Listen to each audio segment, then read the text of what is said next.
So for those who don't know, welcome. THORChain is a decentralized exchange that enables you to swap Bitcoin with thousands of other cryptocurrencies, all layer one native tokens, no bridges or wrap tokens needed, and it's all within your self-custodial wallet. There is no KYC on THORChain. KYC means kill your customer. We do not do that, and THORChain is permissionless. THORChain's token is called Rune, and that's spelled R-U-N-E. You don't need to buy or hold Rune to place a swap on THORChain, and the fees are deducted from your swap, and these fees go to buy Rune. And this Rune is the yield that goes to liquidity pools and nodes. There are no block rewards on THORChain. 100% of the yield is real. And THORChain is deflationary, with 5% of all rewards are swapped to Rune and burn. THORChain has another token called TCY, Tango Charlie Yankee. This token is kind of like a preferred stock, where 10% of the protocol's revenue goes to these token holders. If you deposit crypto into savers or took out a loan on THORChain, make sure to claim your TCY token so you can start collecting this yield. And anyone can buy the TCY token as well. To swap on THORChain, go to thorchain.org, click on swap, and go ahead. And we have new features and functionality rolling out all the time. In fact, we added something called Memoless, which basically allows you to swap without needing to connect your wallet. I think it's going to be called AnySwap. Kenton can give an update on that. But guys, check it out. And if you notice any bugs whatsoever, please use the email on top of the site. We are constantly iterating and making that site better.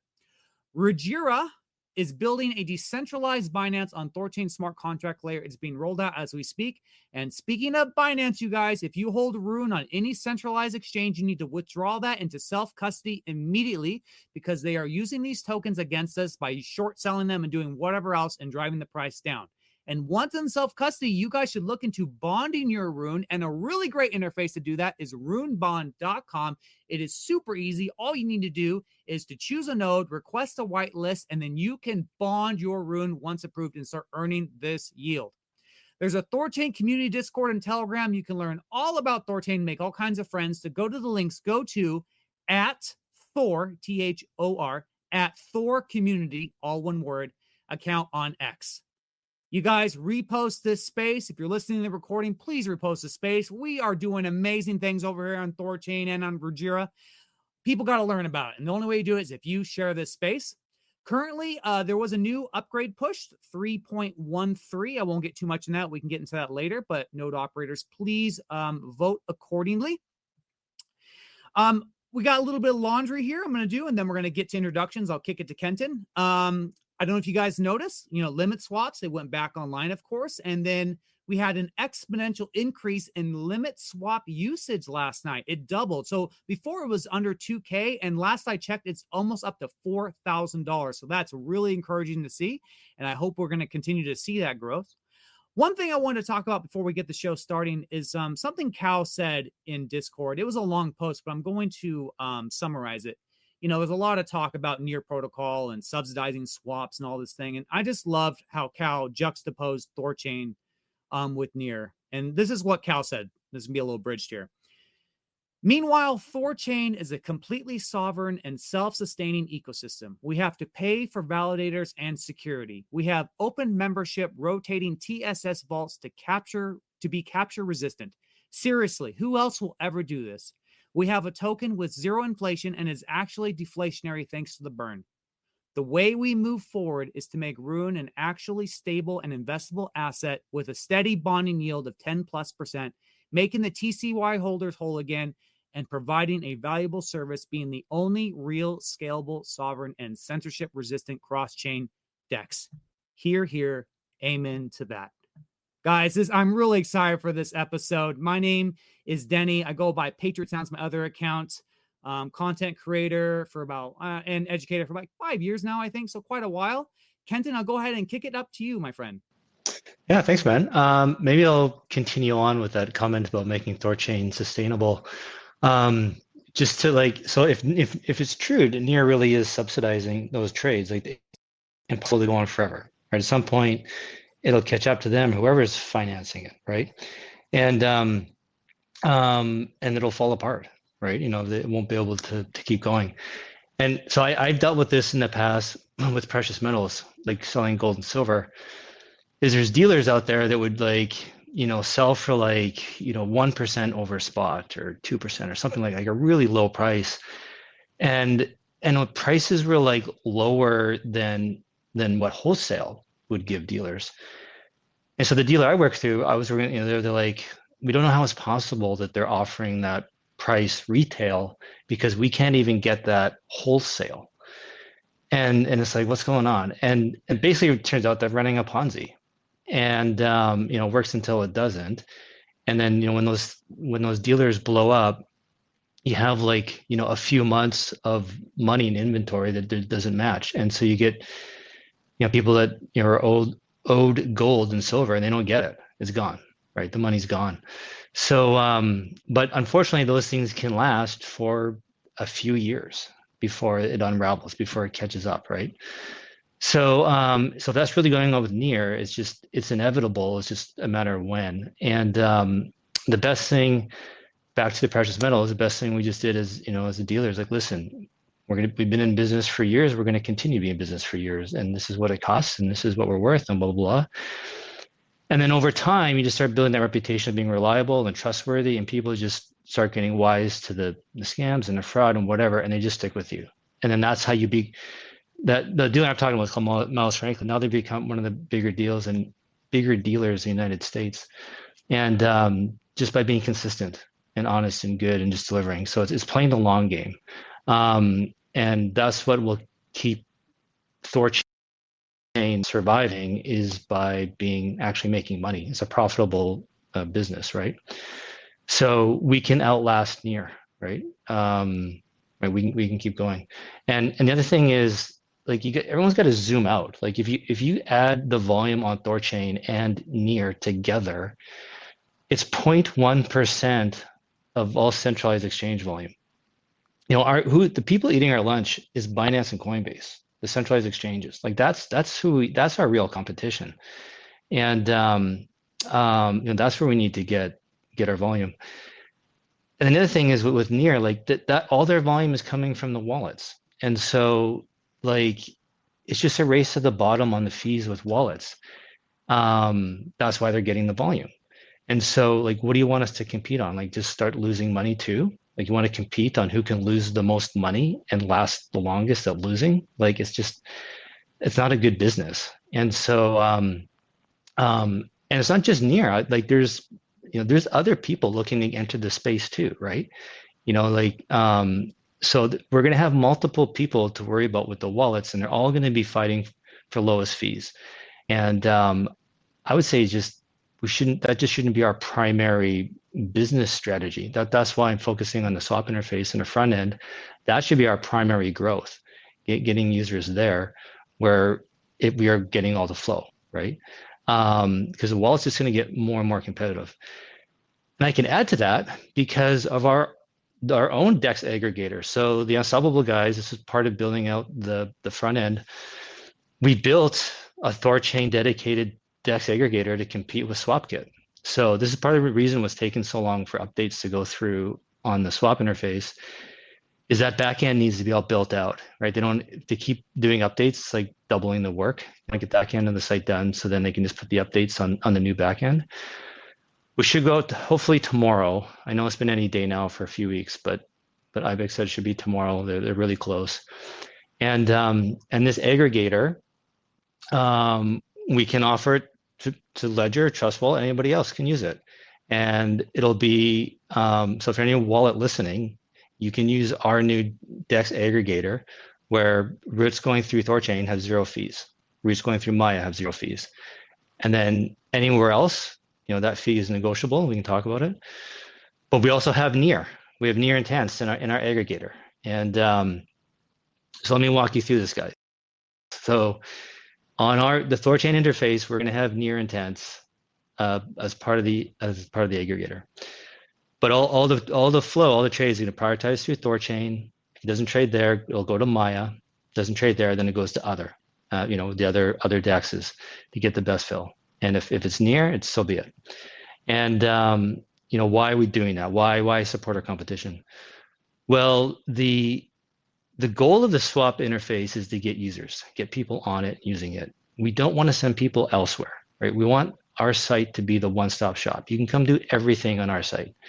And as soon as we have to send people to another site somewhere else to go trade, then they won't come back, right? Or it's harder to get them back. And if we can encapsulate the whole user experience on our site, they're more sticky. And then what this will do is we'll start seeing what are our users actually trading? What routes are they looking for? And that aren't on THORChain, and then we can prioritize that and get those tokens on THORChain. And then we just do a switcheroo. The user doesn't know, but next time he comes, maybe a user's trading SUI. Next time he comes to THORChain and is trading on THORChain, it just be routed to THORChain. He won't know the difference, basically. So it's kind of like what THORSwap has done to THORChain over the last several months, where they just keep swapping out, chain flip and near instead of THORChain. We'll basically do the same thing on our site, just swap out the other routes in lieu of THORChain. And then it is a way to make a bit of money on the side on those external routes and help finance and support the aggregator. And so maybe I should stop there, see if you have any questions, Patriot. Or I do have more updates. I can keep going, but see if that was a mouthful. No, I don't really have any. It makes sense to me, everything you said. Go ahead. Okay, so this, hopefully tomorrow the new swap interface will go through. I'm actually looking forward to what you guys think. It's a much simpler and cleaner UI and than what's currently live. And basically the new UI is just a swap, right? And it's pretty intuitive. It'll just go through the steps. Like, do you want to connect a wallet or not? We don't have to differentiate between memless or cold swap or whatever. Just at each step of the way, how do you want to do this swap? And it'll just give you the option, the choice. So basically, it's just going to be like you're just swapping. Just go to THORChain and place a swap. So the whole conversation. Actually, I really appreciate the conversation, guys, around like cold swaps and stuff. All the feedback. I feel like everyone's been really constructive and it's been positive. I think it's great. Like with brainstorming, like you got to just throw out ideas and try stuff. And even if you think it's silly, you say it anyway, because when that process of telling somebody why it doesn't make sense can often lead to the answer. So I think everyone's brainstorming and ideas have been great. I appreciate it. Thank you. I don't think cold swaps will work as a term. And really kind of what we're looking for is like a way to just to sell this feature, right? But I don't know if we got to sell memless by itself. Like maybe we just sell the idea that you can swap anything on THORChain or swap any wallet on THORChain. So so basically, guys, this is just we're iterating in public, right, to come up with like the best way to sell this. And the goal of this site is that anyone should be able to come to the site and just be able to use it with no prior knowledge of THORChain, right? They don't have to know what a cold swap means or memless or anything like that. They should just be able to come and intuitively figure it out. The coming up for a term like any swap or whatever is really just to have how do we sell this, right? How do we promote it and write articles and talk about it on Twitter? What are we going to nickname it, call it, right? And and so I think we just keep talking about it and coming up with ideas, trying different ways to explain it and sell it. I think something natural will bubble to the surface. So we are in a bear market. Sentiment sucks. Like I think we do have a bit of time on our side to figure something out. And I think as the new interface comes out, people start playing with it more. Maybe we'll come up with better ideas, better ways to sell it. But that was really the idea of trying to come up with cold swap or something else. Is like, how are we going to sell this? Like we got to sell it like kind of like a product. So, so we're still debating about that. We'll figure it out. We'll get it going. So after the new UI goes through, DEX aggregation goes through. After that, then all your bug reports, the devs are going to go through and double check to see if everything's been fixed. So all of the bugs should be fixed in the new release, and then after that, the next feature to go live on the site should be limit orders swaps, and have the UI for that. So that's a swap interface. Maybe again, I'll stop there. Paige, if you have any questions, I can go into marketing. No, dude, I think you're totally doing great. Continue. Okay. Yeah. So quick update on marketing. We got to get some .thorchain.org emails because it's hard to get people replying to our individual emails. So we're working on those, getting Google Analytics set up between the different platforms. We're getting a bit organized now. We've got Slack and Notion going. I've never used Notion before. It's actually seems like it could be pretty good. Um, what else? We got the TC intern is going to start all that content you guys love seeing on Twitter. I think Will agrees, been doing a great job. They're going to start posting similar stuff on LinkedIn and Reddit and the blog, the newsletter. We want to try and get the newsletter going on the website, capturing people's emails. The blog will be a big one because that's going to help a lot with SEO. And like in theory, I think we're going to have like blog posts for like hundreds of different topics and things, all to try and like get traffic to the site. Talked to Baloney Bones about creating content. He's on board, so hopefully we can get some of the TCU content over on the blog as well. We've got paid ads in queue on the Twitter account. They're I don't know, TC intern, if you can give them a thumbs up or not. I think they're still trying to be approved. I had on my account, I got approved for crypto ads. I tried it, then I got frozen. Then I had to appeal and said, you guys already approved me. Then they unlocked it. Now I got an ad going. It appears to be live. It appears to be good. So we can use my account for posting some stuff too, but it's obviously not as good, right? We want it coming from the main account. And the issue with Twitter ads and it paying any kind of ad is they have their own internal policies. We got to be like a licensed MSB or VASP. And that's obviously not us what we're going to do. So we kind of have to like dance around the words we use. And whether we can link to the website or not, we kind of have to see what we can get away with basically. But on my account, I should be able to get away with a lot more. So we'll see. And then all this talk about rebranding, guys, about THORSwap and THORWallet. This is not to be adversarial, so I reached out to THORWallet and the THORSwap guys just to see if they've thought about rebranding, what their thoughts are on it. So THORSwap, THORWallet, if you're listening, please reach out to me. Respond. Let's talk about it. Like this doesn't have to be confrontational, right? Let's try and think of something that works for everybody. Yeah, again, the rebranding with THORChain, I don't think now is the time. I think it looked desperate and cheap, and to do it properly, it's going to take several months.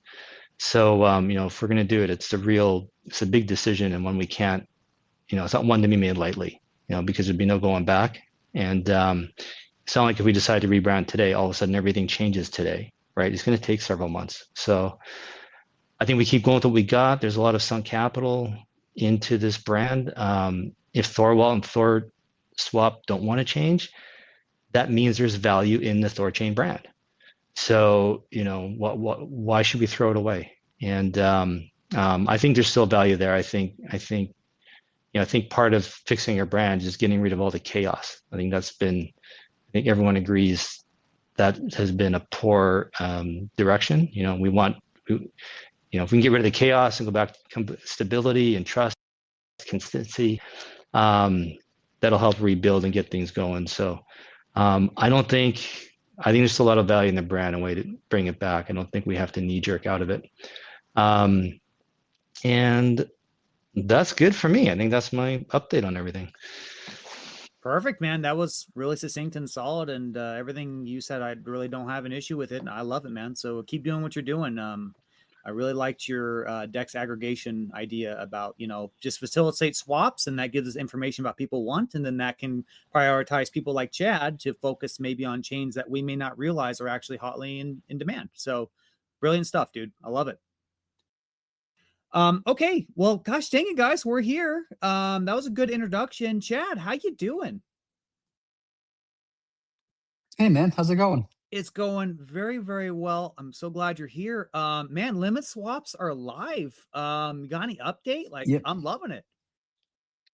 Yeah, limit swaps are live. I don't think they're being used very much at the current moment, which is fine. I think we're still waiting for ARBs to kind of like, start start utilizing the feature. I think there's a little bit of playing going on, but not much, which is perfectly fine at this stage. Give it some time. I think it's going fairly well at this point. Memlist is being used.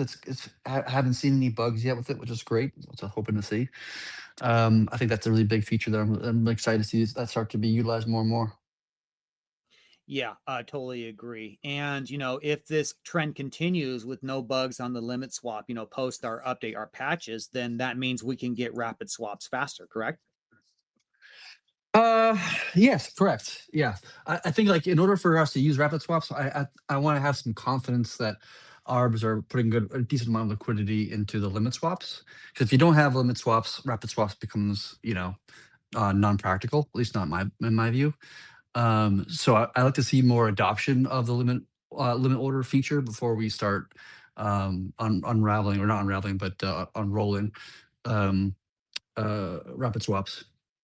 Okay, What do you mean when perfect. you say not practical? You mean, or do you mean it just wouldn't be used very much?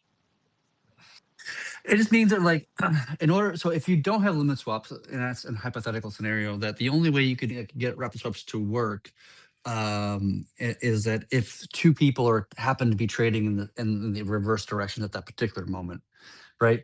Which maybe that's the case. Maybe there are two people trading in the opposite directions, at that particular moment. But arbs are almost always the counterparty to most trades. Like whenever you trade on THORChain, it's typically the arb that's trading the other direction to create the kind of like to correct the pool and blah blah blah and all that kind of stuff. So I kind of assumed when putting the feature together that like we'd be leaning on arbs to utilize the feature, at least in the beginning. I'm sure UIs will expand to support this feature at some point at some point in the future. But at least on day one, I was looking for arbs to kind of utilize the feature in the beginning, because as long as they're providing liquidity on both sides of the pool, so to speak, wherever side you're trading through, there's somebody on the other side, right, which is the arb in this case. If you don't have arbs using this particular feature, then you have to wait until like, okay, someone's trading from Bitcoin ETH and someone's trading from ETH to Bitcoin. Then you could do that. But even that, I think, will require a little bit of a code change, because I was making an assumption that the arbors would be the counterparties to all these trades anyway. Right on. Okay, perfect. Do you have any other updates or anything recent? I know we got 3.13 that just got pushed. Chad, do you have anything you want to talk about on that front? That one was a pretty mostly just bug patches feature. There's nothing in that particular version that's like super exciting. The one that I'm a little excited about, even though it's like really not that big of a deal, but it's one less annoyance on my plate, is that there's a functional change where in some cases some people like make a swap, and we cannot send the outbound transaction. Like it's because of some limitation on the outbound chain that doesn't allow us to send. But like the most recent example of that is there's like a tag that you can apply to an address that doesn't allow it to receive funds, or something like this on XRP. And we've seen this a few times, mostly around people like swapping directly to a SEX.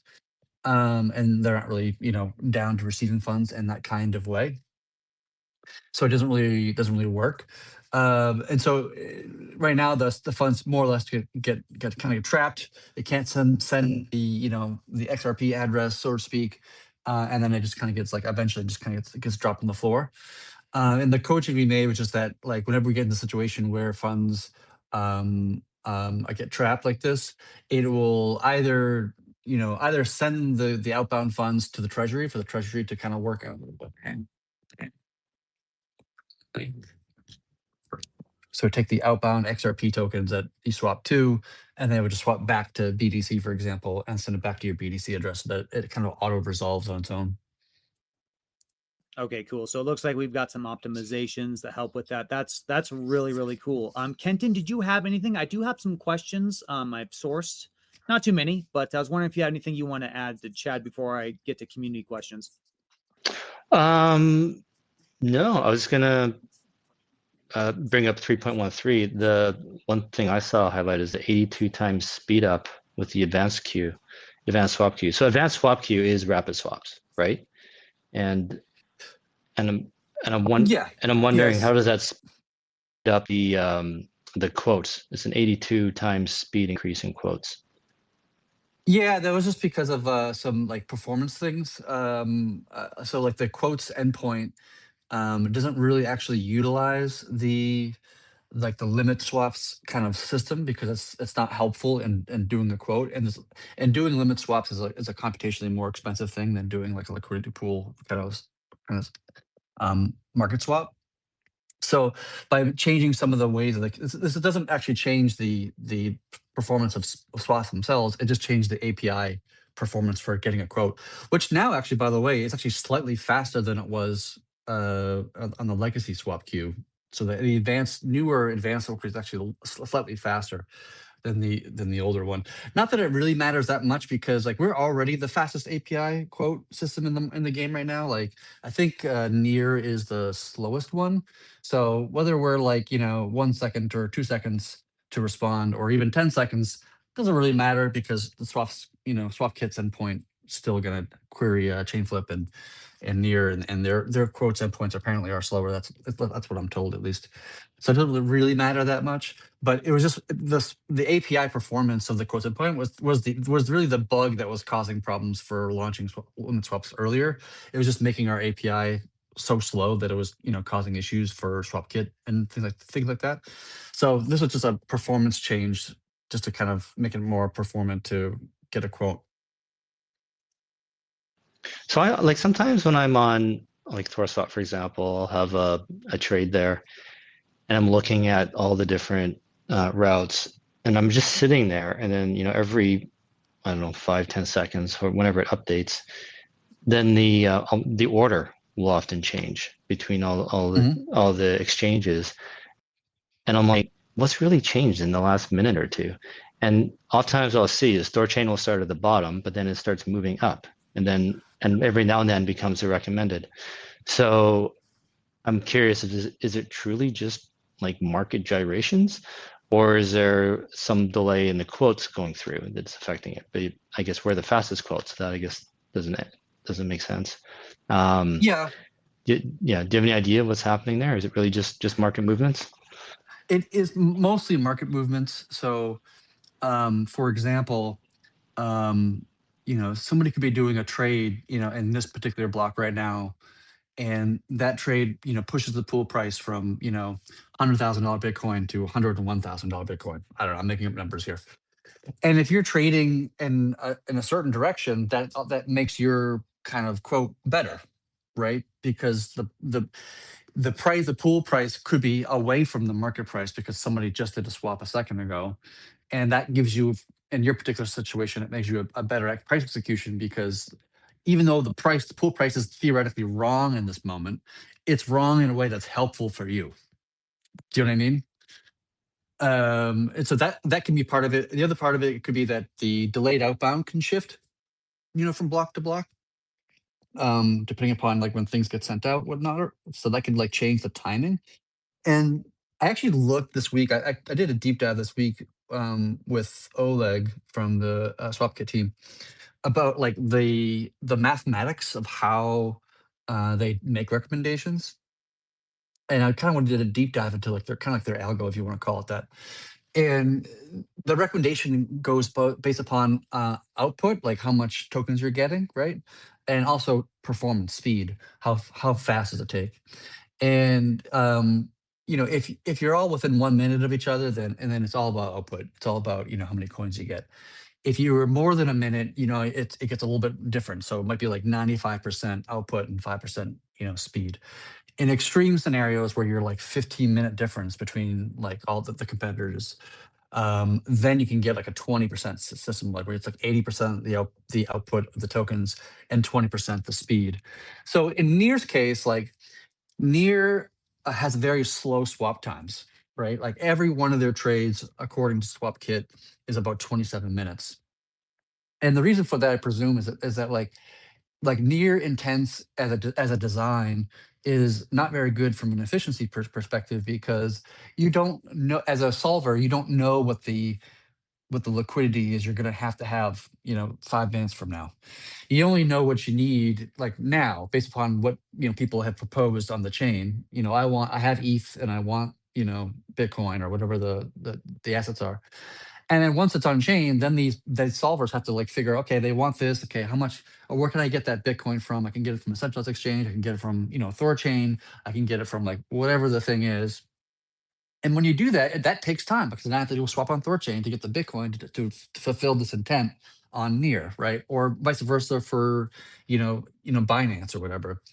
And so that just creates like a lot of slowness. That's which is why their times are so slow at 27 minutes is part of that. And normally Intense as a design, at least in my opinion, is a pretty poor in terms of like in terms of like execution as well. Because if I have to go out and acquire the Bitcoin somewhere else or some like or say somebody's trying to get like some random ERC20 token. Okay, maybe I have some USDC on the Ethereum blockchain, but I have to go capture that, ERC20 token that's somewhere, and then provide it as liquidity for the to solve this kind of intent request. But I have to pay a fee to, let's call it Uniswap, to acquire that. So if I'm going to pay, let's call it like 15 basis points to acquire from Uniswap, and then I'm going to provide that to the person who's requesting the intent, and I want my own 15 basis points. So then you're kind of concatenating the fees of multiple locations, right? Like because the solver is just going out and fetching it through some cost mechanism somewhere else. Whereas on THORChain directly, if you have like a liquidity pool, the liquidity is already there, right? You don't have to go out and spend money to acquire the ETH or whatever because it's already in the pool. It's already fully present, and it's also available right now in this particular second. I don't have to go out and find the ETH and then get it this and then transfer it to there and blah blah blah and put it in. Like so, it's like Intense as a design, is naturally slower and naturally more expensive. That's not the case here with the expensive part because Near has a $540 million investment, and they're using that their money bags to basically probably lose money on every trade to provide liquidity for basically free, and that's just their way kind of buying their way. It's kind of like pay to play video games where you don't really get anywhere unless you spend $20 to get the upgrades or whatever the hell it is. It's a little bit kind of like that in some ways. um so we have like structurally we have like some better situations in terms of how we do things on our side. So I find it quite interesting in that sense. So this is actually a good example of just continuing to improve THORChain, keep making things better that should be done regardless of any competition. Yeah. And it will naturally help us compete because if the limit swaps get huge and there's lots of liquidity there, then rapid swaps advanced queue should be very active, which should mean the swap times on THORChain should collapse. Things should move very quickly, and that'll help us get in front in the quotes, get up higher, Yeah. get prioritized. Yeah, I've actually been like poking at a couple ideas around this. One was trying to bring down our swap times to be as fast as possible, right? If we can't compete with Near on execution because they're using their money bags to pay for everything between fees and even gas, then we can probably compete on time because they're naturally like a pretty slow system.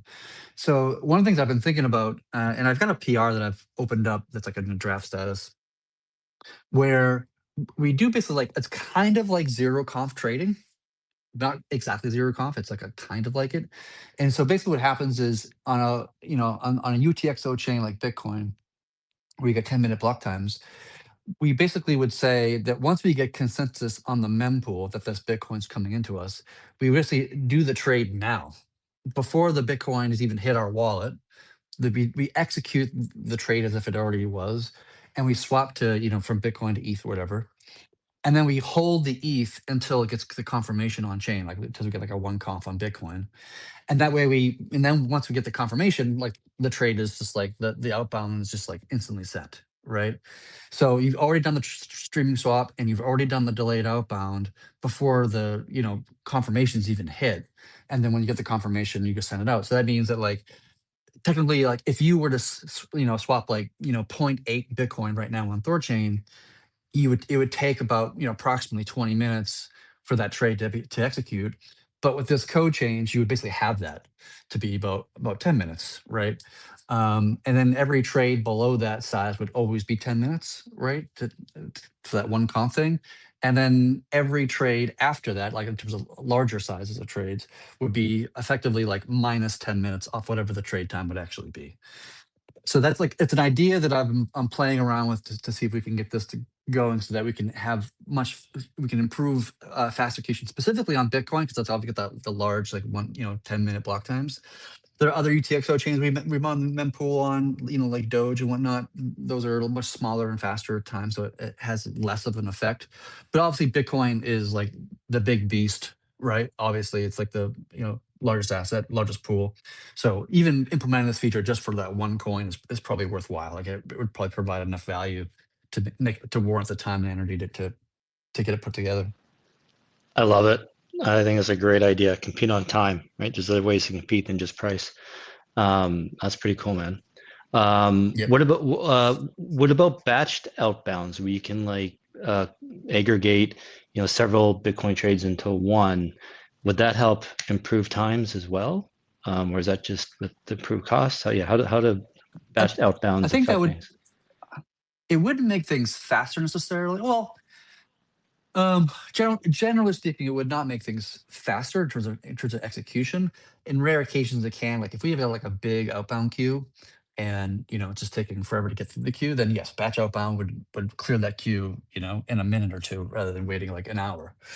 Like, and we've seen that, and like we haven't seen it lately, not for a few years, but we've seen that with the outbound queue gets really kind of like backed up, and it's people and all the TSS signers are just like signing like crazy, trying to get all these transactions out.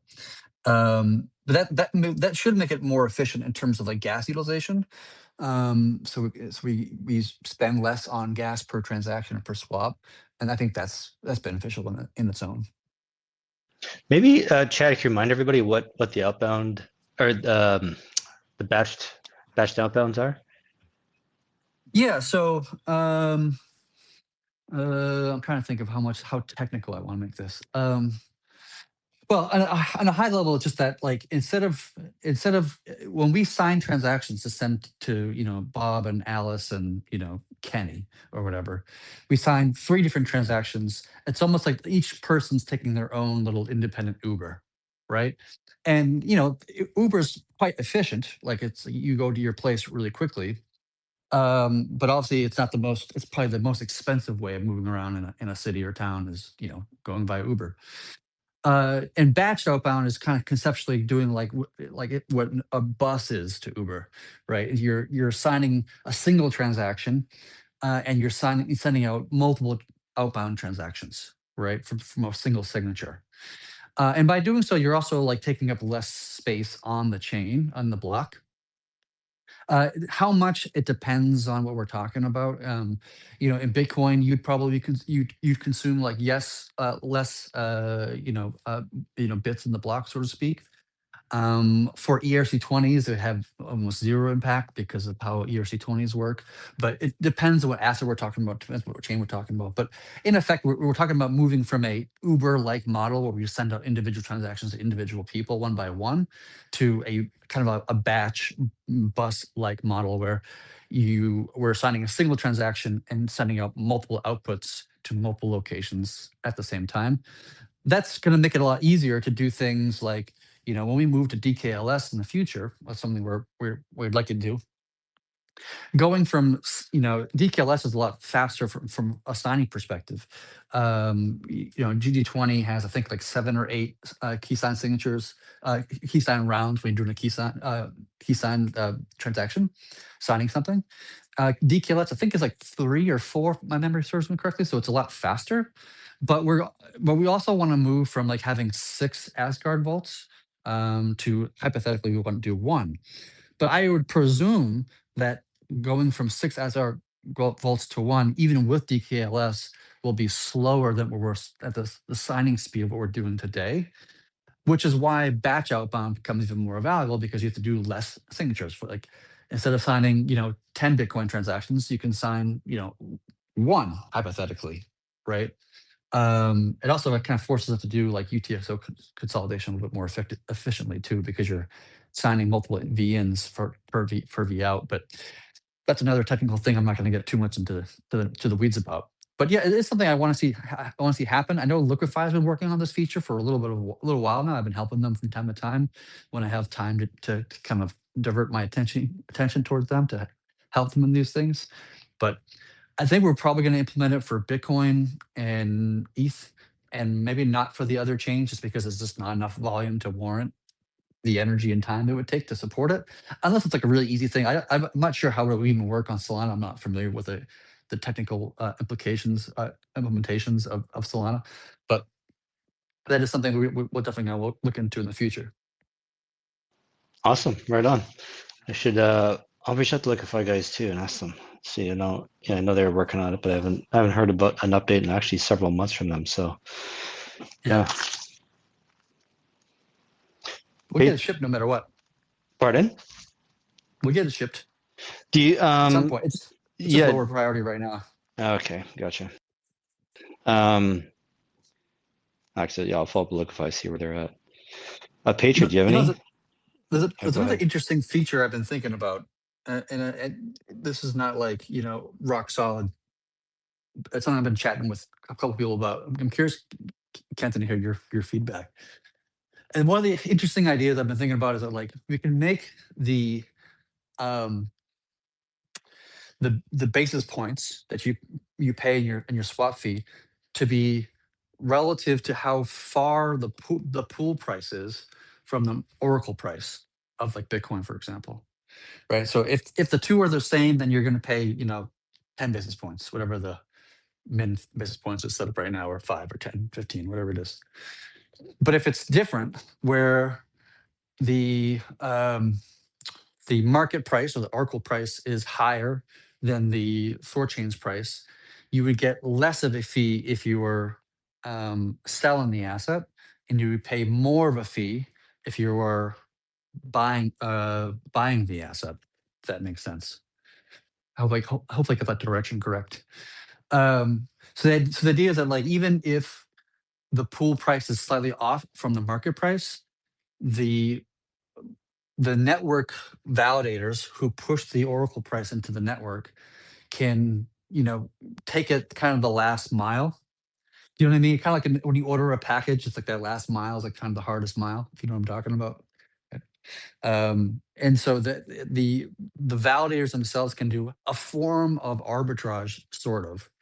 It's kind of a weak word to use, but it's kind of arbitrage like, to make sure that your execution is at the market price at all times. At least the quote is. The quote would be at the market price.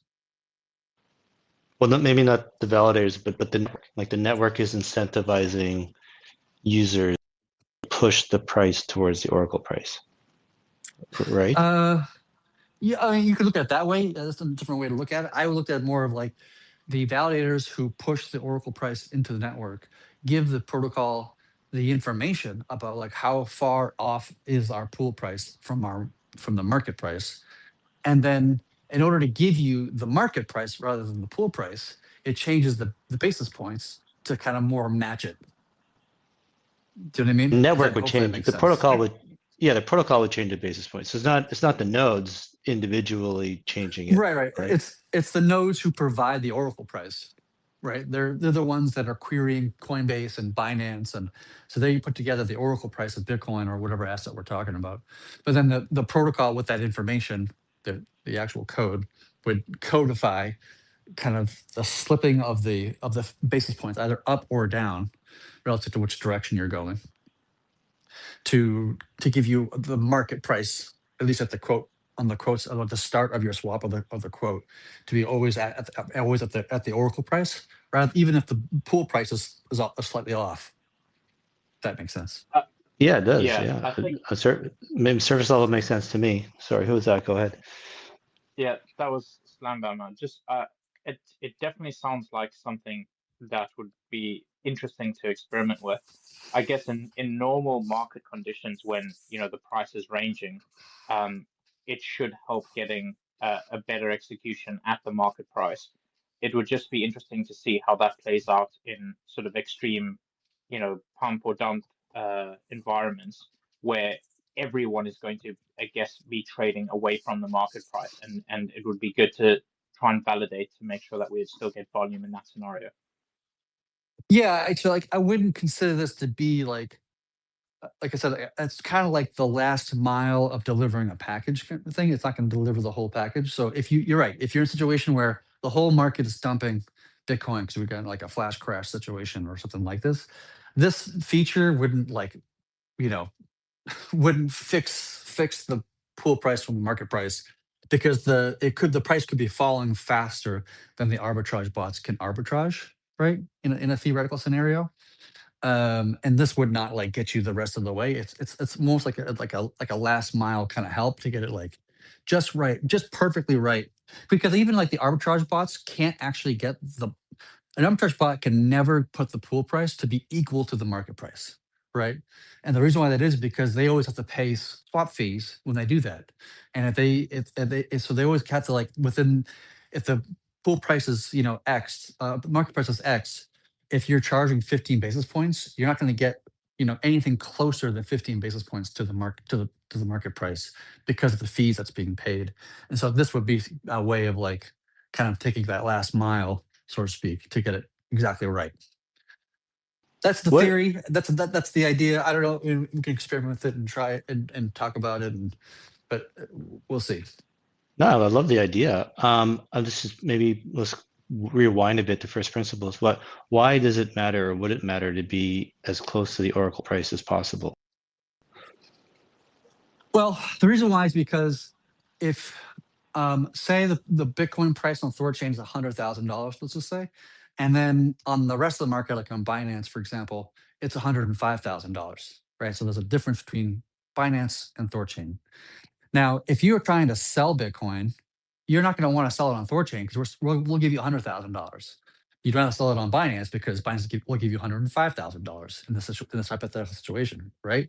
But also, if you're looking to buy Bitcoin, you're not going to want to buy it on Binance. You're going to want to buy it on THORChain because THORChain's $5,000 cheaper than Binance.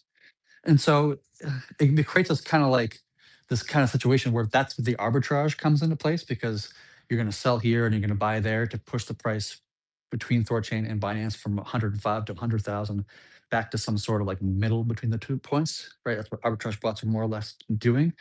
And what we're doing is that like instead of requiring arbitrage bots to move that last kind of mile to get everything just right, especially when prices move quite small quite quickly all the time, right?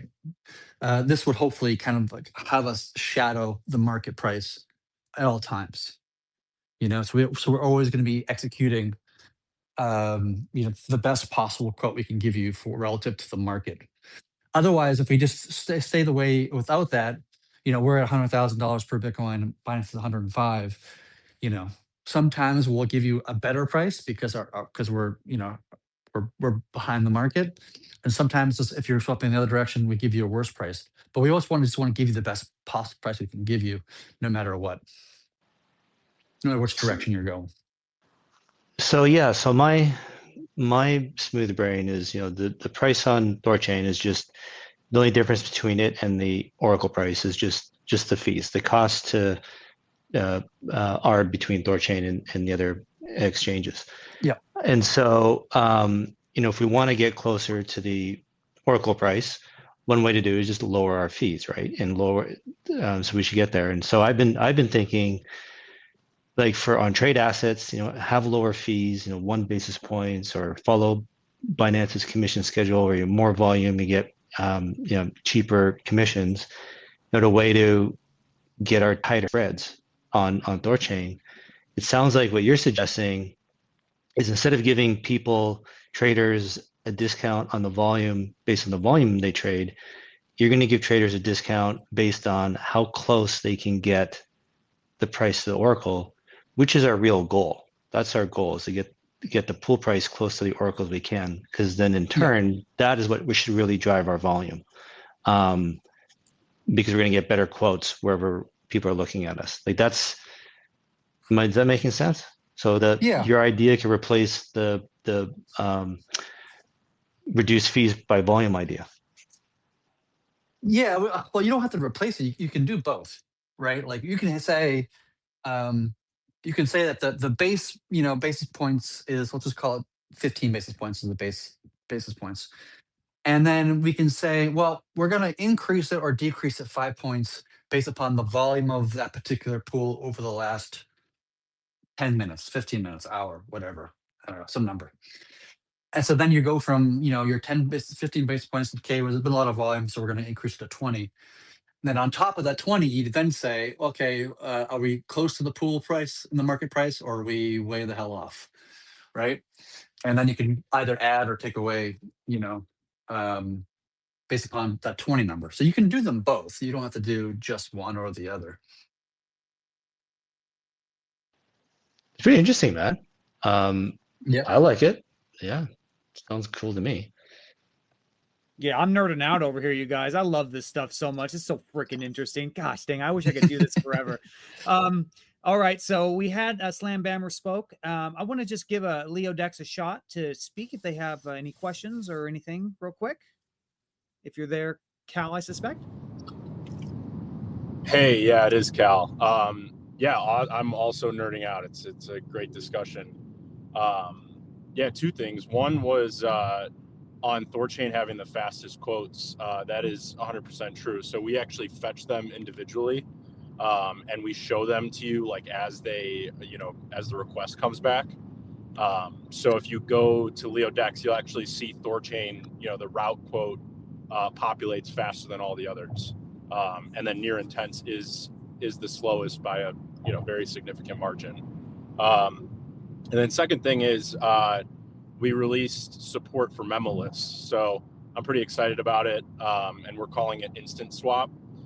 So allowing anyone to come to Leo Dex and then essentially populate a memoless swap and then just scan the QR code and it's done. So we support all 11 of the memoless, supported assets right now. So that's awesome. I'm happy with it, and we're starting to see some usage. Yeah, it's very cool. Great work on it. Yes, that's awesome. I'm happy to see you guys, playing with the edge here, so to speak, and implementing memoless and all that kind of stuff. Yeah, is there? I guess if I were to leave it with a question, is there, what are the plans in terms of adding more assets to memoless? Well, memoless works with like anything. So any swap, you can do an add liquidity, you can do a secure asset deposit or withdrawal. Memoless is agnostic to what is in the memo. It supports anything and everything. Getting more assets is something we were very interested in doing in general. There's like two things that I'm actively working on.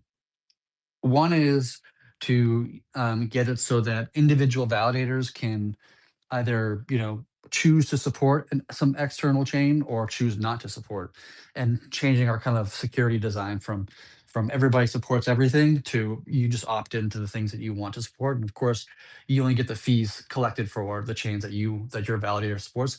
This should make it a lot faster and easier to add more chains, and also allow us to scale to have dozens of chains without being overtly complicated for everybody to support dozens of chains necessarily.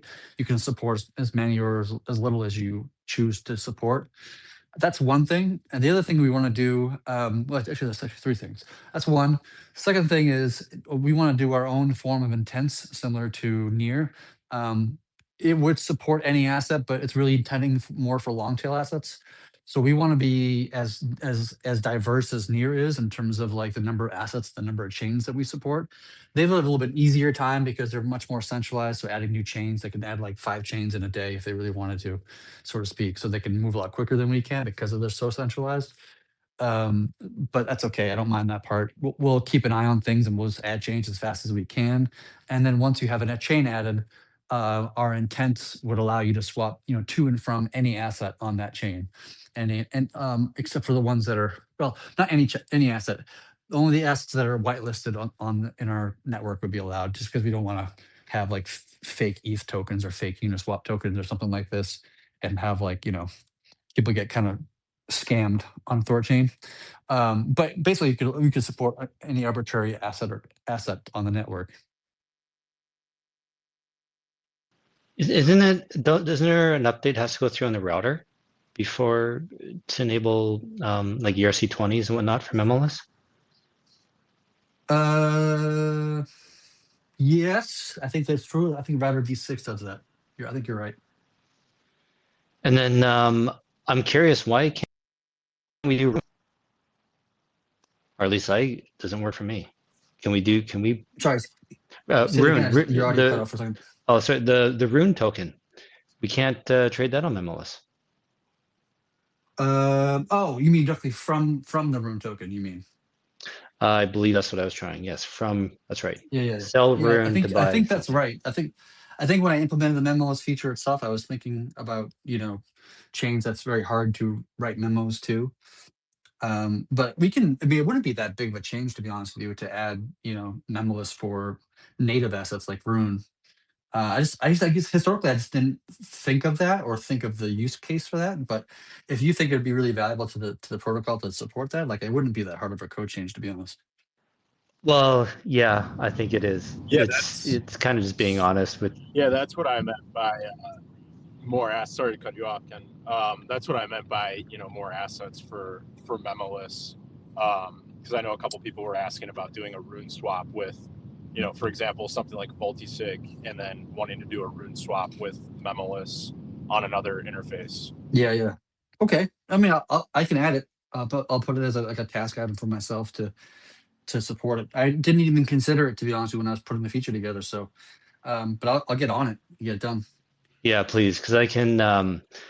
I'm always thinking of the ways to sell against something. Where could the FUD come from? And there's like, oh, you can buy Rune on memoless, but you can't sell it. These guys are tricksters trying to buy their token. You can't sell it. You're stuck in it.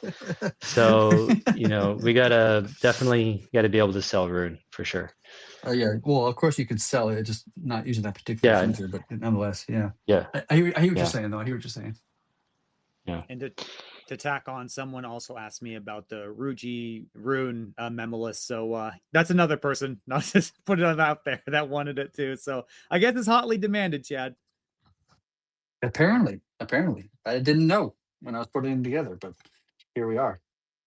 That's okay. Hey, it's good. It's a good problem to have. Like when you launch something and you attract a user you didn't expect, or a use case or something like this, just in general startup world, it's a good problem to have. You always engage with it and satisfy that stuff whenever you can. Well, that's what's good too. Like nothing is static on THORChain. Like it's always constantly improving. If you waited till you had everything working and done, and nothing would go live, right? You got to just Right, of course. Right, and I'm experiencing this with the swap interface and stuff like that, and I appreciate everyone's patience and stuff. But it's like all these things we want to do is just one thing at a time. We got to just get stuff going, get it out, and then start working on the next thing. Well, you guys, we have another speaker up here, and they're also they're going to be our guest for Saturday as well. So a little sneak peek here. By our labs, is that Hassan? Hassan, I'm sorry if I say your name. Yes, it's Hassan. Yes, it's my. You can say it, Hassan. Hassan. Okay, perfect. What's going on? Yeah. I mean, we're trying to build essentially another wallet that supports THORChain, and essentially our plan is to work with SwapKit, and any chain integrated on SwapKit, we want to have it in, and that would include, of course, supporting THORChain. Initially, our goal was to directly integrate THORChain, but we realized since our goal is to do more of a more of front-end work, where we're going to have payment cards, we want to have bill payments, we really want to build this sort of Web3 neobank, and it would be no KYC. And we're also very big fans of Monero, so I would want to come here. I wanted to ask about the Monero integration and how you guys would deal with any regulatory pressure, and whether or not this is something that has moved forward to the next step. Can I add on to that real quick? Because that was a question from the community as well, particularly with for those who don't know, Exodus is removing XMR support, right? Monero support. So I think this is becoming a hot button issue. So with that being said, I'll kick it to you, Chad. Which part should I start first? You want to start with the government pressure question? Sure. How do I want to answer this one? I am less concerned about that than I was a few years ago, to be honest with you. I think trying to think of the best way to phrase it. I'd be very careful with my words here. I think we've become decentralized enough that it's very difficult for a government party to want to intercede. There's not enough people in the United States to cause that significant enough of an issue. And once you get to a place where you have to like operate, across international, barriers, it just becomes a lot harder to do anything, as you could probably just naturally guess. Um, Generally speaking, I think a lot of these kind of agencies, they're not looking for take on the most difficult things. They're looking to take on the easiest things, and they'd rather be find quick and easy solutions to possibly even win some money in some cases, to get things supported. So like for example, like we saw a couple of years ago, we saw some illicit funds coming through THORChain, and there was some government pressure on some of the UIs to add KYC, not KYC, but add on-chain analysis to figure out whether funds are illicit or not. And that's really, to be honest, like that whole idea to me is quite silly, because a lot of those chain analysis companies, in order to evade them, all you have to do is just like transfer your stolen Ethereum from your current wallet to like 3 more wallets, and then it just gets basically dropped by like chain analysis or similar companies, and then all of a sudden now you can do your trades and whatever you're trying to do. So they're not very effective at what they do, to be honest with you. I mean, they're good for investigation purposes, but they're not good for like, stopping trading of certain things or whatever. Like this, that's just not practical. And so there was this kind of push a couple of years ago to look into that, and they spoke to centralized entities, UI specifically, to make some changes, and they felt the pressure to do so, and they, you know, for, gave into that pressure, which I'm not even judging them, that maybe that's the right thing to do in their cases. But for us, it's just like if you really wanted to, do something like that, if you're like the the DOJ or whatever, not to mention that this administration doesn't really give two shits about crypto in the sense of that previous administrations. It just would take so much time and energy, and it's just not enough volume on THORChain. Like we had like a $1.5 billion volume passed in through THORChain, which is obviously a lot of money, but that wasn't enough to really trigger anything. Like I'm just less and less concerned. Like as time goes on, I am less and less concerned about government agencies getting involved with the protocol, to be honest with you. I was very concerned about it in the beginning, like back in 2020, 2021. And we made some design choices to optimize for that scenario. But in hindsight, I think that we were being a little bit too not much of the paranoid is the right word, but we were being a little bit too over the top about it, And as time goes on, and as crypto's become more adopted, and all this kind of stuff, I just get less and less concerned. Which, by the way, like the same thing, like if we do this feature where an individual validators could opt in or opt out of certain chains, like this won't be some sort of big giant vote that we have about Monero, adding Monero to THORChain. Validators will just independently say, like, I like for Monero, I'm gonna go ahead and add it, and other ones will say they won't. And as long as we get a decent number, 10, 20 nodes or something like this, which I think will be easily be able to get, then it won't be much of an issue. I'm actually curious about also the fact, I mean, you went over a lot of points, and the point you made about chain analysis is very true. One, that it is maybe not as effective, but also that most like front ends, we sort of have to implement them. I know for us, we got like our advisors told us we should have chain analysis just to avoid legal trouble. Yeah. So yeah, there's definitely that. But for Monero, for the Monero integration, I'm curious if there is like some sort of blacklist resistant. Like, what if a country, for example, when Tornado Cash was blacklisted by the US, it wasn't even a matter of, we're taking down Tornado Cash. It was just about, if you dare use their service, you get a $10 million fine or you go to prison for 10 years. I think that's how their sanctions work. Yeah. So they were basically, everyone was disincentivized from using that product. And I'm curious if THORChain has any implementations, or if a country tried something like that, they wouldn't be able to necessarily enforce it because they couldn't, let's say, figure out or track down who is using what. Yeah, I mean, the difficult part in that scenario for the regulator is that, like, what is the so when a Tornado Cash, they say like, okay, here's the smart contract, here's the address, don't use this thing, right? But THORChain doesn't have that because we churn every 3 days. So then it becomes like, oh, don't use this Bitcoin address, and then we churn, and then it's a brand new Bitcoin address, and Okay. that one's not sanctioned, you know. So then you'd have to have this whole thing where like the regulatory industry would have to like update their things every 3 days, which is they're just not geared to do something like that up for obvious reasons. Like they've just never seen something like that before. So I don't know. I'm not terribly concerned about it, to be honest. Yeah, all right, that makes sense. I mean, I do think that THORChain adding Monero would give it a very big edge over like competitors, especially because I wouldn't say that all competitors are as decentralized as THORChain. And the main thing that me personally brought me to THORChain, like when I started and it kept me there, was the fact that it was very decentralized. Like nothing can stop it. Yeah, yeah. No, I mean, we've designed for decentralization from the get go, for a good reason too. You know. Yeah, like I said, I'm not.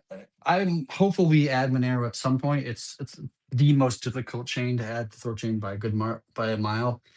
And we got a lot of things. We got a lot of chains we want to add, of course. I don't know the timing when that's going to happen. Depends on a lot of things, but like, I'm hoping we do it, and hoping that a sufficient number of validators agree and add the chain. I have one second question if we have the time Mhm. for it. So basically, as a front end like us, we can't only integrate with THORChain for competitive reasons. Like if we only have THORChain, we won't get all the users because we will not have all the chains. We will not allow swapping across, all the different chains that, let's say, Maya Protocol, Chainflip, or the other bridges offer. Yep. But at the core, I'm still a very big THORChain supporter, and I'm curious. Lately, I've seen many like competitors post about how, look, we have better rates than THORChain, and I was curious, what is the idea? Like, is there any idea or innovation that the THORChain team is looking to implement in order to bring it back as the number one rates, at least for like Bitcoin and Ethereum? Yes. So here's when we implemented streaming swaps a couple years ago. We, in effect, it was not just about making better prices, but it allows us to set our prices, to arbitrarily set, how much you're paying in fees in your swaps. And so we can use Mimir and configurations. Like we can configure it from to be 1,000 bips or 1 bip or anywhere in between. So it's not really a question of like, what can we do to get lower fees? Because if we want lower fees, we could do it right now. The question is like how much, like if you give 0 fees, then obviously you're producing no yield, and that's not good for I need to run all this infrastructure as a node operator, if I'm not collecting any fees, right? Like it's just doesn't make a whole lot of sense other than like, altruism. So getting to better fees is like we can do that today easily. The question is like, how do we balance between volume and fees, right? We want to collect fees. Like it's not really about getting a lot of volume, but a more accurate way of talking about it is like you want to collect as many fees as possible. Like the more fees that THORChain collects, the more valuable the protocol is. It's not about the volume necessarily, although volume and fees are somewhat correlated to some degree, right? But if you charge like 1 bip fees, which we've done even recently, and we got like, I don't know, I think it was like 60, 70% of the volume of the entire market when we went to 1 bip. Yeah, we got a lot of volume, but we collected very little in fees, right? So it's just a question of like, how do we balance as a community, like of how much fees versus volume do we want to actually do? And that's what we're doing, the fee experiments we're doing right now. We're trying 1 basis point, 5, 10, 15, 20. We're setting them back and forward, all around just to get a good sense of like what it looks like. It seems like we're probably gonna be heading towards like either like the 10 or 15 kind of range is what we're kind of probably thinking about. and maybe being a little bit smarter about how we charge fees, like instead of being static about it, charge more fees and more volatile times and less fees and less volatile times to kind of optimize our kind of fee collection strategy to collect more yield, per your average swap. We can't really compete with Near in their current situation. They are paying, out of pocket for gas, for fees.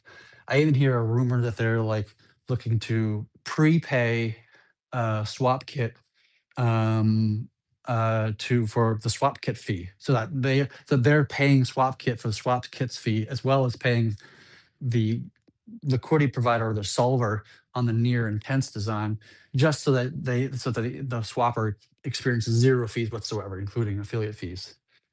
That's just their strategy of like, let's just blow the market with huge amounts of money to get as much volume as possible, capture as many integrators as possible. Obviously, that doesn't like sustain itself very well. It's going to have to stop at some point.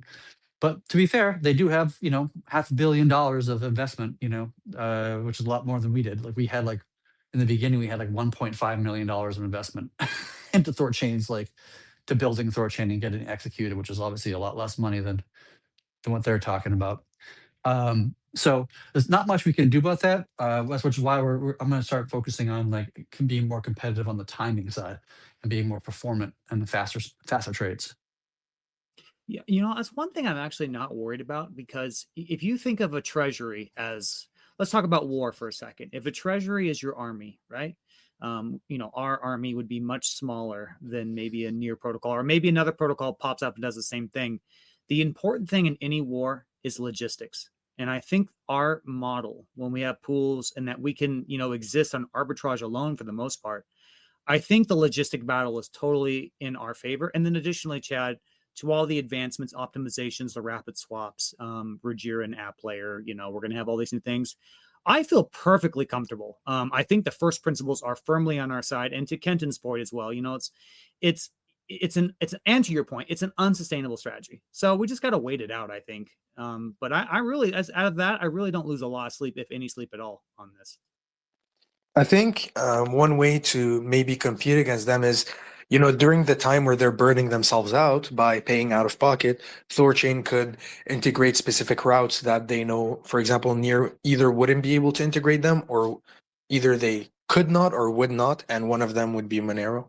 I know I'm pushing very hard for it, but I am a big fan. But I do think it would be one of the things where, in the short term, at least until Near burns out, THORChain would be able to collect fees and sustain itself. I mean, I'm sure THORChain can sustain itself without it, but I'm saying it would be able to collect more fees and get an edge on Near intense. And I had another point, but I sort of forgot about it. It was about what you said on the. I'm trying to remember. Oh yeah, I remembered. So basically, would you say that the only reason why THORChain does not have the best rates as of now would be because of it charging higher fees, and not because of like price execution or the rate of the prices? Yeah, because we can charge as high or as little in fees as we want to. It's an arbitrary number. We can configure the network to be. So I think the only reason why we're actually losing volume right now is just because we're not subsidizing every trade.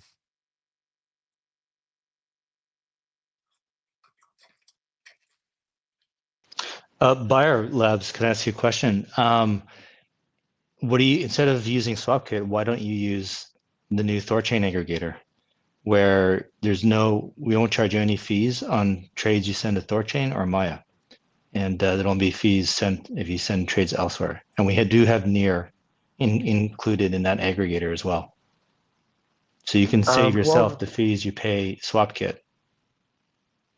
Well, the first reason we're integrating SwapKit is because SwapKit has 1TX transactions. Like basically, you can go from like a Solana token to like an Ethereum token, and instead of it being multi-swap, you sign one transaction and it goes directly from there, from one to the other. And it's the same reason why we decided to use SwapKit over Rango, because SwapKit has a better execution of it. And at least for the long term, we plan to even at some point maybe build our own system, or integrate different systems. But for now, because we are, once again, our app is so big, we have so many features, And at first, we were going to spend a lot of time to build the swapper, but then Diederik, who also worked on DeFi Spot, told me, look, we tried this on DeFi Spot where we tried to build our own router, and we spent so much time on it, we like burned everything instead of building the full product. So, right, you know, at BR Labs, we learned from that mistake that they made, and we're saying, okay, we're going to instead build the full app, and we're going to just, the swapper is just going to be a feature in the app, and later we're going to, you know, develop on it. So the thing is, I'm not very familiar with your system. I would have to take a look. I'd say the number one thing that we really care about is the user experience. So if our users can go from any like ETH token to any Solana token very easily in one go, that would be number one. For the fees, that would be great. Yeah, because we do want to launch and give like a zero fee at launch or very, very low. And with SwapKit, I think they agreed to do some sort of promotion with us, but once again, I think I'll just have to take a look. If you can send me the link, I'll be happy to look at it. It's brand new, so definitely, yeah, absolutely take a link. And like this is a thing, talking to the devs on this DEX aggregator, like they want to include routes to Monero that go through a centralized exchange, but that don't require KYC. And I don't want to have that on the THORChain site, but I mean it's something that they could add, you know, if you're that interested in it. But there's. I'm sorry, sorry to cut you off. Yeah. Is my mic working? Yeah, okay. So I just want to add one last thing. I just remembered that's very, very important, and it's App Store approval. So we've been running into, when we launched our beta, we wanted to launch it on App Store directly instead of test flight, and we ran into a lot of issues where they wouldn't allow us because we used the Rango API, and Rango directly had 1inch and Uniswap like literally spelled out in the code, and they told us that's not allowed. So because of that, we couldn't launch with the swapper. And now with SwapKit, we have a plan to essentially launch with the swapper included. You know, it's not guaranteed, but we have a lot, like some backup plans. So that would be number two. If your swapper cannot like guarantee us App Store listing, well, not guarantee because they're not guaranteeing us, but I mean, if your swapper doesn't provide us any advantage to App Store listing, it's not optimal because it's very hard to get on the App Store. No, that's great. Thank you. Good feedback. I will let the guys know, but it's brand new. Like it's just been developed, right? But I mean, the if point, it's brand new, it's an advantage, maybe. The point of it is to compete with SwapKit. So like everyone's asking, you asked earlier, how do we compete with Near? Well, we cut out SwapKit, right? SwapKit is adding 10 to 20 basis points on all our trades. Well, we can offer them routes to THORChain for 0 basis points. So, you know, through our aggregator. So that's one way for us to compete. You know, the other thing is on the THORChain interface, you know, we're going to do 20 basis points on trades going through Near. You know, what do the other interfaces charge? So you want to trade on Near for cheap, come to the THORChain swap interface and do it there. So there's other ways to make it cheaper. A lot of the ways the reason the THORChain is expensive is everyone else on top of it. So if you actually to get directly into THORChain, you know, we do start becoming more competitive. But everyone else on top of it that starts making it more expensive. So we're trying to cut out all of those middlemen. I just sent you a DM with the BDR Labs account, and yeah, I'll be glad to take a look. Cool. We'll talk more about it on Saturday too. I do have a community. This is from a node operator. Is it okay if we transition to that? Sure. Yeah, but I had a thing about Monero. I had a comment about Monero. Can I? Yeah, go ahead, brother. So the other thing is too, just so if a Monero pool comes on THORChain, it doesn't mean like instantly every bad actor in the world is going to come on THORChain and start using it. Like we can't, right? The pool is going to start out at 100 grand, and it's going to take time to grow, and because it's so small, like you really aren't going to have any real privacy because it's going to be easy to connect the dots between the trades. Like the pool is going to have to get pretty big and a lot of volume before there's any real privacy happening. So, you know, where I'm going with this, I think it's going to be very hard for any bad actors to be using it right away anyway. might take a while before we actually attract the wrong people. Well, pool size doesn't relate to how much privacy the trades have. That's zero relationship. You could have a pool with $10,000 in it, and you could have just as much privacy as if there was, $100 million in the pool. So how does that work? Yeah, I How do you wanted mean? to. How am I wrong? I'm not following you. Well, Like if I have a Bitcoin, if I have $100 of Bitcoin, I swap it into Monero, then I swap it back to Bitcoin. Like you can kind of see that, okay, yeah, the trail is kind of cut off, but you can kind of connect the dots in the two, that it's that same $100, right? Can I jump in there real quick? Yeah, go ahead.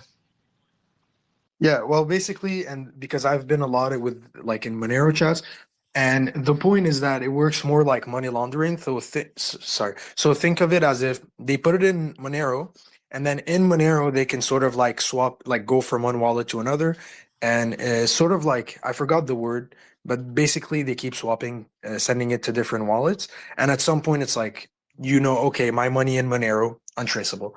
From there, you don't have to necessarily send back 100 bit into Bitcoin directly. You would slowly do it every once in a while. Like the point is, it doesn't matter what the pool size is, as long as you can get into Monero, then it's fully cut off. Like it would be the last trace.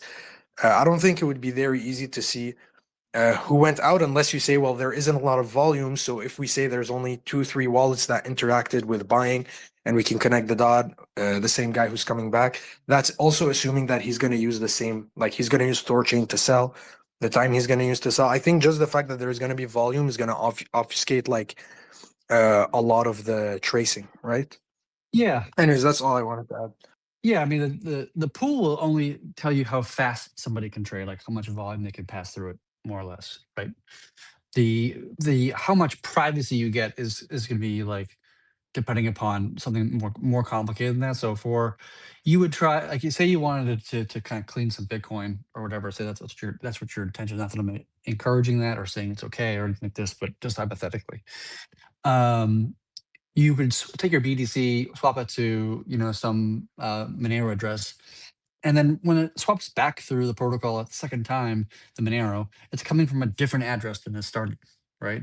So it's not really easy to connect the two in that sense, unless you're doing it like rapid fire, like $100 over, then $100 right back, like within this, within 5 minutes of each other. That would be fairly obvious in that scenario. But obviously, you wouldn't, like, if you were really trying to do this, you wouldn't do like 100 over and then 100 back. You would do 100 over, and then the next day you'd put 23.45 cents something back or something, just to make it more obscure, and do it over several trades over a period of time. If that's what your intention was, but for purely academic reasons, that's how I would think about it. Okay, I'm wrong. Yeah. All right. But we still want. Well, I'm really glad you brought that. Go ahead. Oh, go ahead, Chad. No, go ahead. Well, I'm really glad you brought that up, Kenton, because you mentioned something really important that links to the question the node operator had, and that's about pool depth. Okay. So we had one node operator reach out to me. He wants to remain anonymous, or her. I don't know. So this is in relation to something Boone's been talking about. Other people have been talking about too, but they've referenced Boone. It's about the POL, and it's about the burn, and the idea of diverting the burn to the POL to deepen the pool. So I'm just going to read it here. We should not be renting liquidity, but divert 20% of the system revenue into POL, which will also double the burn while also making it productive. We can literally monetize a bigger burn, which feeds into itself. And so this is what they propose. So would go 10% TCY, 5% devs, 5% marketing, 60% nodes, 20% POL. The treasury is limited in size, and human LP is generally not happening right now. Within the roadmap, looking at how many assets we're going to add, who maybe add liquidity to these other long tail assets. The protocol is the perfect entity. It doesn't need to be profitable LPing because the liquidity itself is profitable to the protocol. So over time, as the protocol owned liquidity grows, it also increases system revenue for everyone. So yeah, I'll just leave it there. I think it speaks for itself. We know you use we redivert 20% to help, like we could start at 100,000 from a narrow pool or whatever, and you deepen it that way. Chad, maybe I'll kick it to you, or Kenton, if you have any thoughts. Yeah. So I've never been a fan of the burn. I think the burn um is a meme, really. Like we've always, or at least my always mentality is that we always want capital in THORChain to be effective, right? And so rune that's sitting in a cold wallet somewhere is obviously not a non-productive form of rune. And when you burn 5% of the supply or whatever that thing is, 5% of the income, you are rewarding everybody who is a rune holder relative to how much rune that person individually holds, whether it's active or passive rune. And I'd rather have to reinforce or reward the active participants of rune rather than ones that just sit in cold storage for obvious reasons. So I've never been a big fan of the burn. I know it just creates this kind of like, I don't know, it's a marketing idea, really. Like if realistically speaking, 5% burn of the system income is like not significant enough to really cause any kind of real like, price wise action, to be honest with you. It's just not generating enough burn to really have anything substantial. And it just becomes like a meme that we tell ourselves in our communities that like, this is, oh, we got a 5% burn, and it really means nothing, but it means something in people's heads than practically speaking. So I've always been against it. The community voted, and that's what it is. Um, uh, I do like the idea of of some percentage going to the POL to provide more liquidity into the pools to get them deeper. We already have an intention. JP and I have spoken in the past about whenever we launch a new chain, we'll put $100,000 of the treasury's money into that particular new chain, whether it be Solana or Zcash or whatever.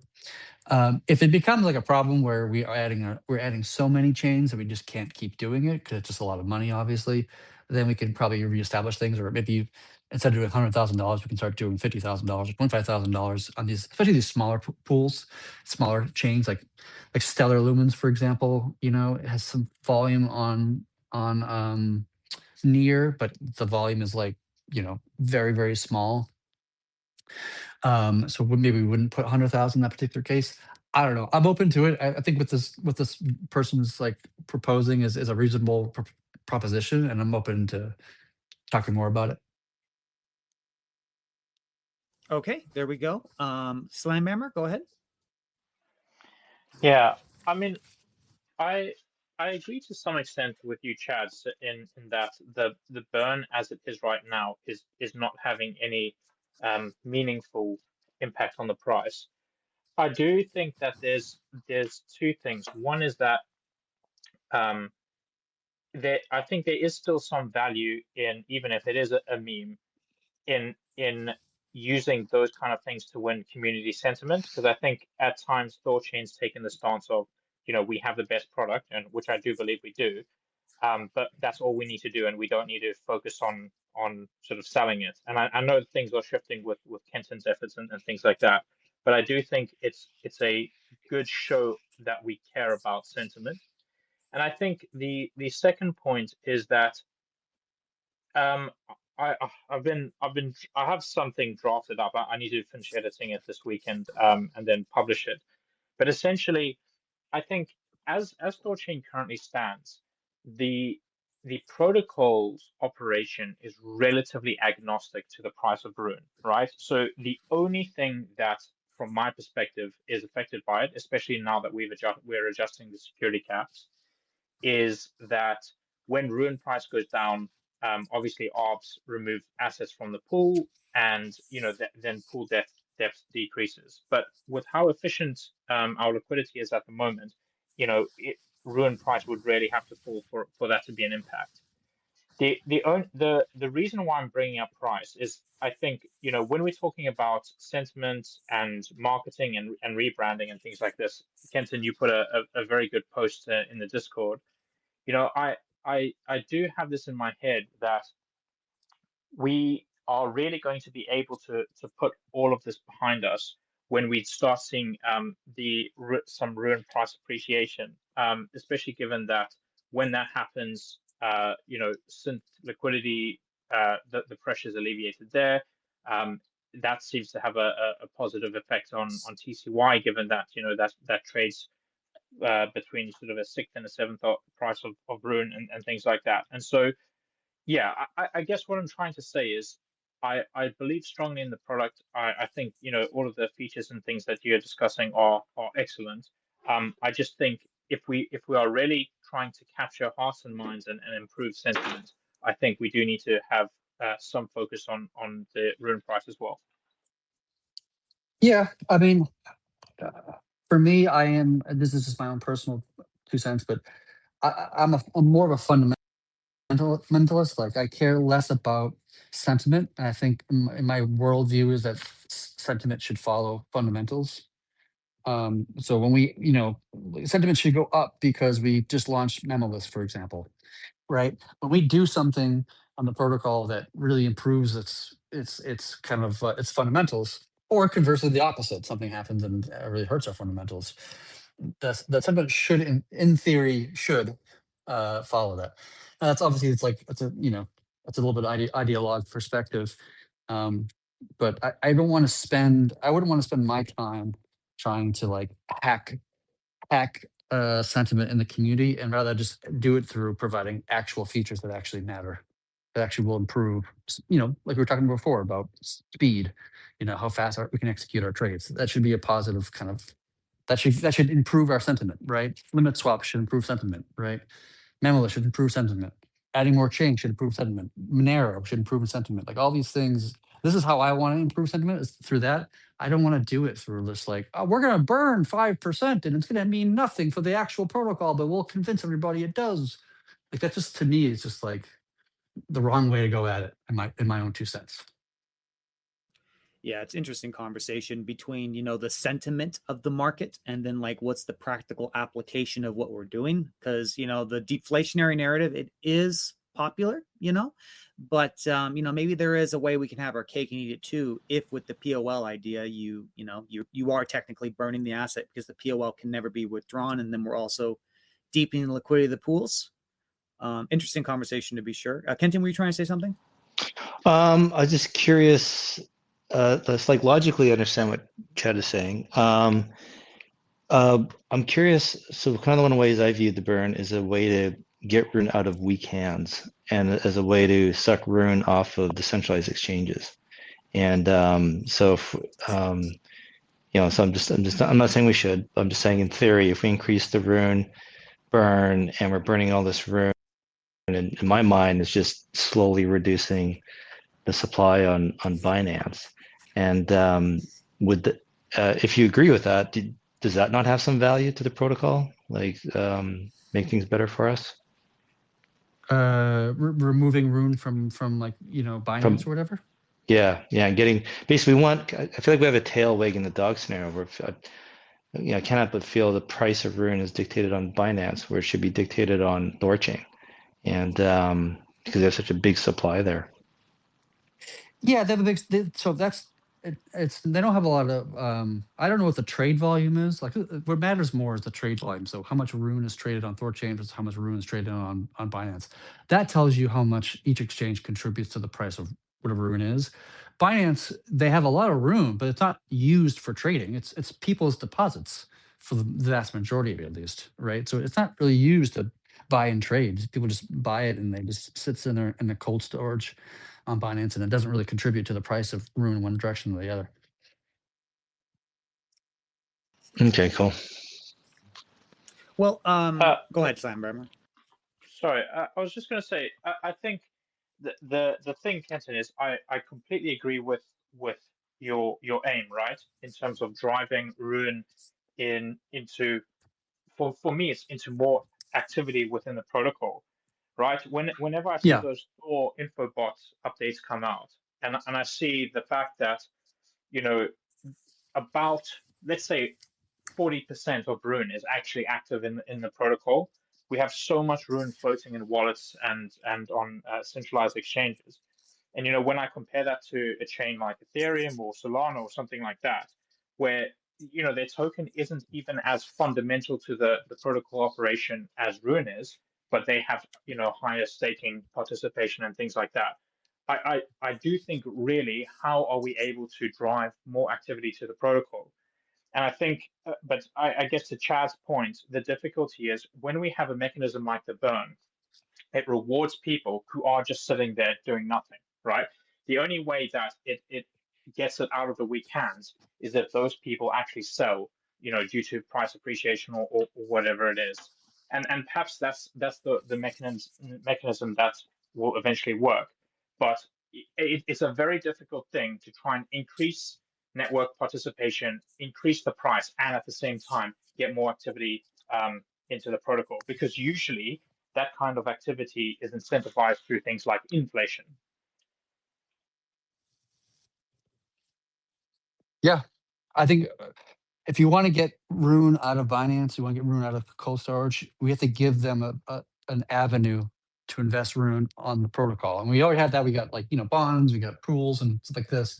But there's always room to improve to make it more appetizing or make it more financially interesting, to give people reasons to put their Rune in the network and be productive in one sense or another, rather than just trying to convince people just to take their Rune out of Binance. Give them a reason, and making improvements to being an LP. Like maybe that's the thing we gotta do, right? Think of something we can do to change the LP structure to make it more interesting, more valuable. I don't know. I haven't thought much about LP in a long time, just because we've been focused on other things, but at some point my brain will probably go back to it, and I'll maybe think of something. I think it's gonna be bonding. It's got to be simple, stupid simple. Stake your Rune, get yield. Right, the LPing is too. Even if it's just basic, regular, just dealing with your permanent loss is still too much. Too much cognitive burden. Yeah. But there's something I want to add to the whole burn. People talk about, the burn should go up, 50%, whatever, and it's like that's gonna have zero impact on the price. Like the majority of all the burn does right now is just prevent Rune from being sold. The buy pressure is already occurring, and then the 5% is burned. So when we're burning that 5%, it's just preventing that Rune from being sold. Whereas the other Rune from the protocol revenue, most of that's going to bond providers, and it's sitting there. It's not being sold. So the buy pressure is done, right? And so all the burn does is prevent future sell pressure.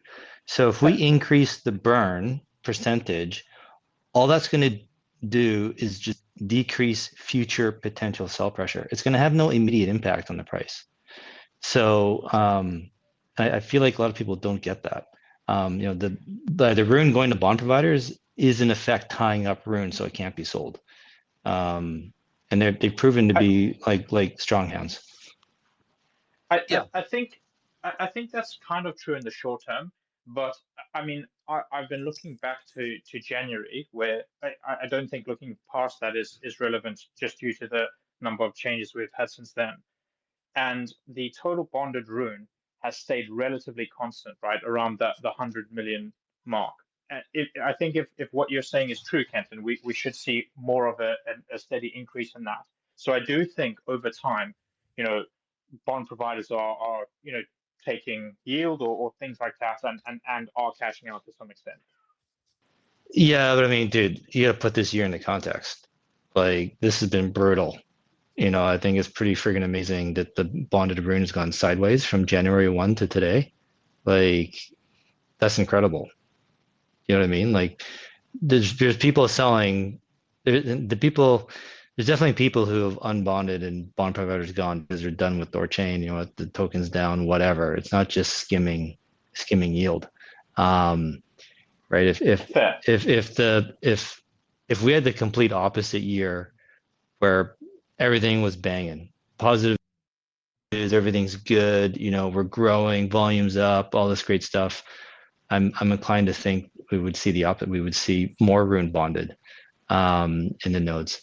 So I think to say that we're total Rune bonded in nodes right now is even. I think that's pretty amazing. We've done a pretty darn good job. Yeah, those are diamond hands right there. And running a node is not a cheap product, but it costs money to run a node. And so you, as an operator, you kind of have to sell some rune just to cover your operational costs. You know, so if things are going sideways, that's quite bullish, to be Yes. honest. Biolabs, you have your hand raised. Yeah, so I'm actually curious. Well, because right now, we're talking about token utility of Rune, and I was curious about THORFi and whether this would ever come back in the picture. And if it would, No. at least, no, it wouldn't. No, Rugerian app layer. I was just going to nip this in the butt right now. Rugerian app layer is where those kind of primitives will exist. It exists on top of THORChain. Mhm. If you don't know what that is, I can send you some information. But no, there will be no lending directly on THORChain ever again. Will does Rugera ever like directly give say utility to the Rune token, as in the average person, say you buy $100 of Rune and you could do something with it, right? On the app layer itself. Oh, go ahead, Chad. You go ahead. Yeah, I mean the using the Rune asset for some purposes on app layer, like that could totally happen, and it probably is in some extent. But also, half the income that the Rugi apps make gets pushed into the reserve, which eventually will be used to pay node operators and LPs and whatnot. So the revenue that these apps will make or are making are feeds back into the Rune asset in the end. That's why I encourage you, Bior. If you don't know what Rugera is, you definitely need to check it out, because the primitives that are coming are going to be incredible, and it's something that you can plug into your interface as well. But go ahead. I think you're trying to speak. Yeah, I do know. I do know what Rugera is on the surface level, because I used to follow Kujira a lot. And then, yeah, when the whole thing they swapped to Rugera, during that time I was very busy building, so I didn't follow a lot.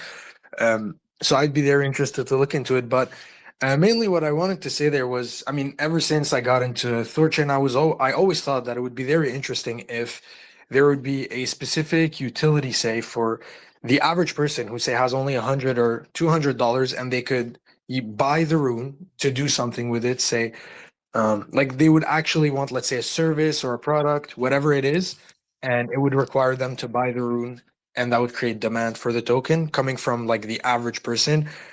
Compared to right now, it's mainly like people who buy Rune to run nodes, right? I think the closest thing that we've got to that, which I think is a really good thing, is B-Rune. So essentially, that's something that's been built on the app layer, which because at the moment you have to contact a node operator, get whitelisted, and there's also only 100 slots per node. So usually node operators will have a limit of at least 1,000 Rune. But there's an app that's been launched on the app layer, which would essentially just allow an average user to bond their Rune, even if they had 5-10 Rune, and manage it that way. So I think that's probably what I would think is the healthiest way for even small Rune holders to participate in the protocol. Okay. If you guys don't mind, I want to do a slight change here. This is squarely on me, by the way. I had this idea, and here's the thing: is because I don't have the technical, prowess or knowledge of THORChain, because I'm not competent in that arena. I don't know when I have an idea if it's just stupid or if I should keep going down the rabbit hole. So this kind of relates to what we're talking about with node operators, the amount that we have, how decentralized we are, and the security cap, right? Because I think most here people agree the security cap has got to go if Rugera is going to function normally. So I want to make more slam bammers. I want to make more Kentons. I want to make, new node operators eventually at some point, Chad, right? Like we're going to scale, hopefully, right? And if the more Rune that's in the system, the harder it is for THORChain to be captured. That's the ultimate goal. So I was curious if it makes sense. Like if we had a community initiative at some point where we actually, started training node operators who showed potential, if we could crowdsource, figure out some people. And my question is, and I'm going to break it down a little bit. Does it make sense as part of this community initiative, if we use the reserve to be a temporary bond provider? Like if you had 300,000 Rune from the reserve be a bond provider, this would do two things. One, the bond provider, that would not inflate the circulatory supply. Sorry, I totally botched that. Because the rewards would be going essentially to the address of the reserve. And additionally, if the node operator was incompetent, was like slam derper or whatever, right? You could give the churn out command and make that node go away if something bad was happening. Does that make sense at all, or is that just a stupid idea?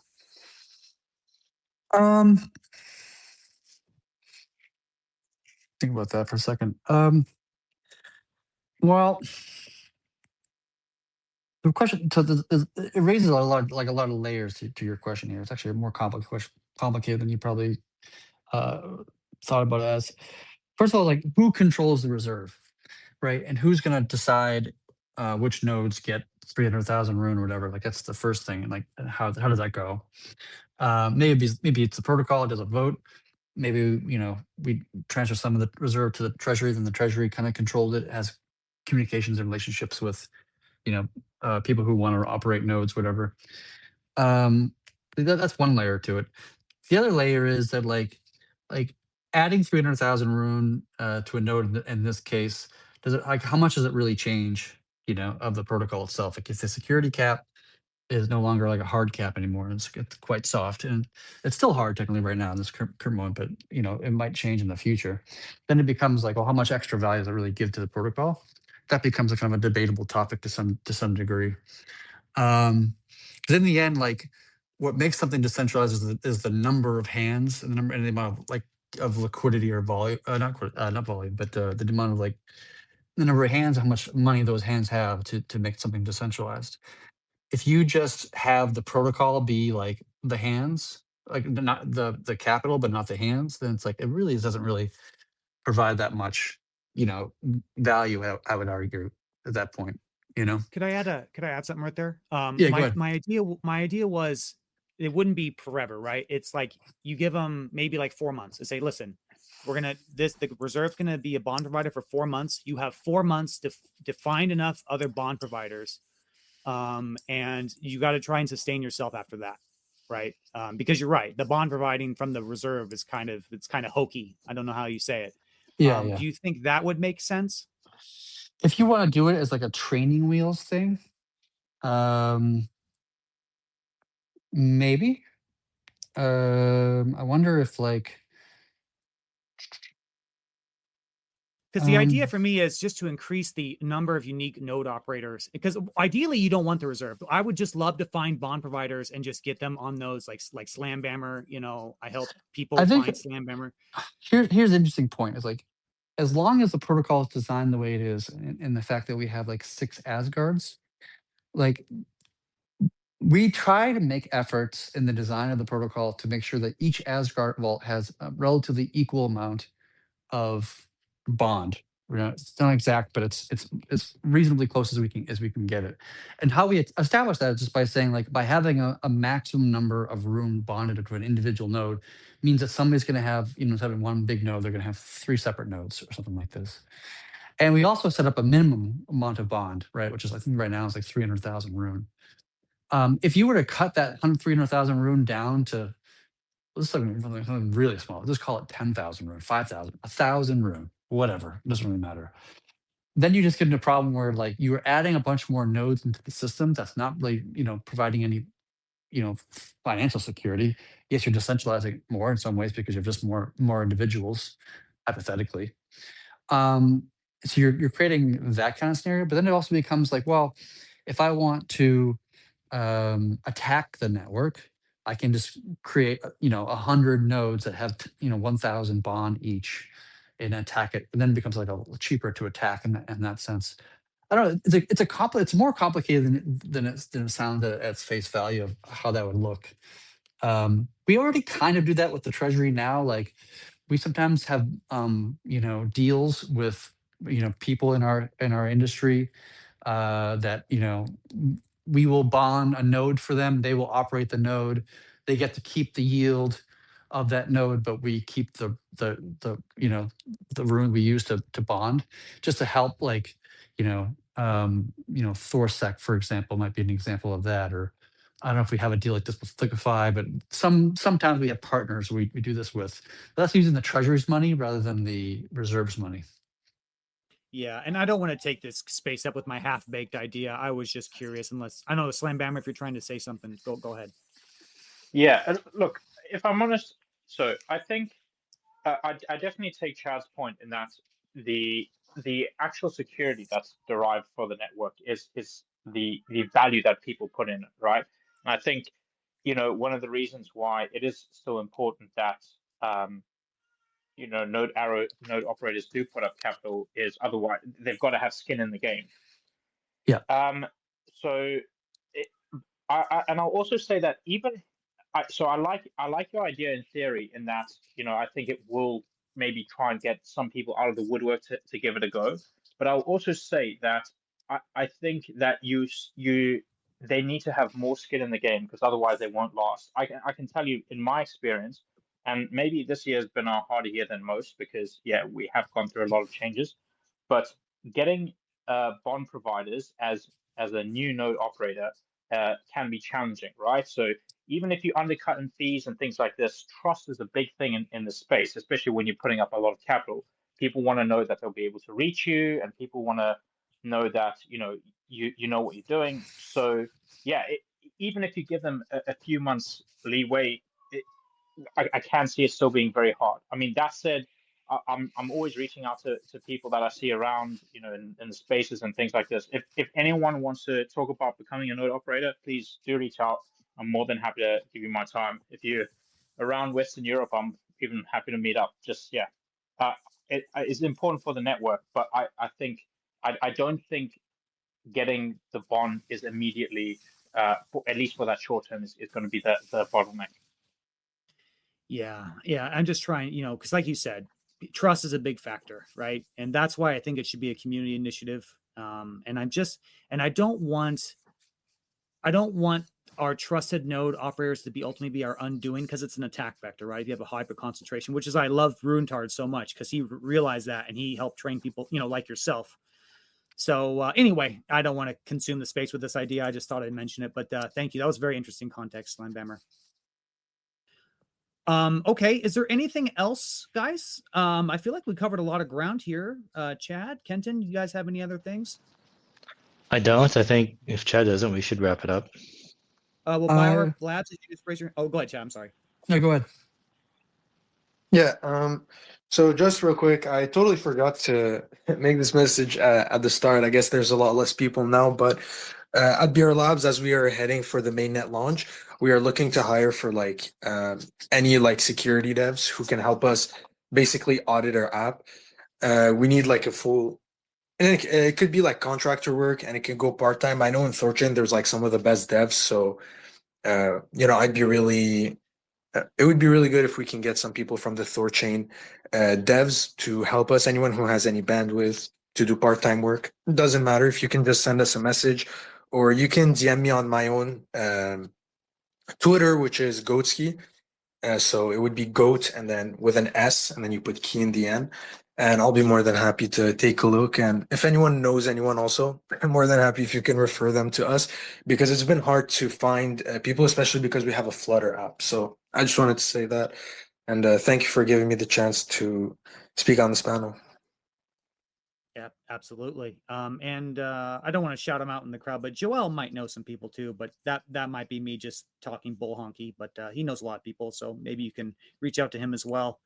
Okay, guys, I think this has been an excellent conversation. Chad, thank you so much. You're so generous with your time. You've been consistently doing 2 hours. I know you're so freaking busy. So I want to just kick it to you real quick. Is there any final thoughts or anything you have before we wrap? No, man. Just I plan on keep shipping and improving the protocol's fundamentals as best as I can. That's always been my focus, and it'll continue to be for the foreseeable future.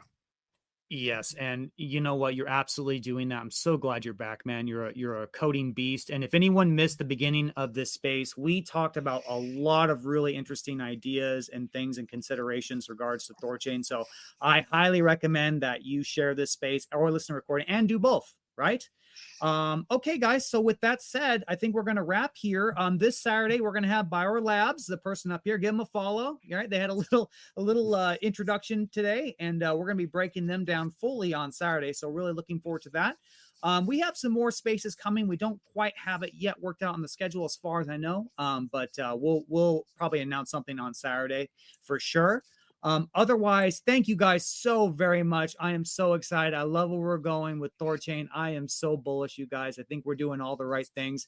And as always, we don't obfuscate. We don't censor. Everything was open protocol. We develop in the open. We talk about all issues. We don't believe in censorship. So, I'm so happy for this community. I'm so happy for people like Chad, Kenton, Slambemmer, and everyone else listening. I thank you all. So with that said, guys, we're going to wrap. Thank you all so much. Bye, everybody. Bye, guys.